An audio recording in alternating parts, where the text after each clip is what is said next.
Hello guys, నేను మీ రాఘవేంద్ర. నేను రీసెంట్గా టెస్ట్ అనే మూవీని చూశాను. అది చాలా మంచి సినిమా.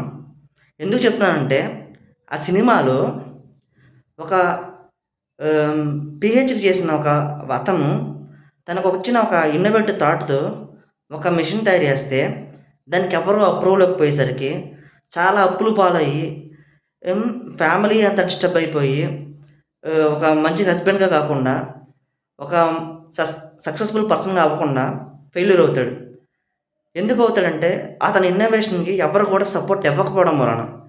పైగా మనకి మన కంట్రీలో డెవలప్మెంట్ అవ్వాలంటే అలాంటి ఇన్నోవేటివ్ పర్సన్స్ని ఎంకరేజ్ చేయాలి.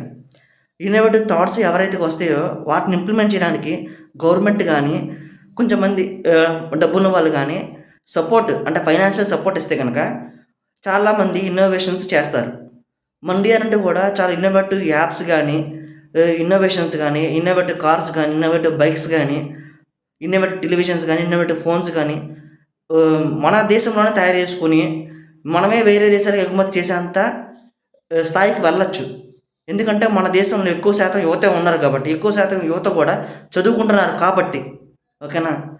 ఈ వీడియో చూసే వాళ్ళు ఎవరైనా సరే ఒకసారి ఆలోచించండి. Encourage the innovative thoughts and people who are thinking. Okay, bye friends.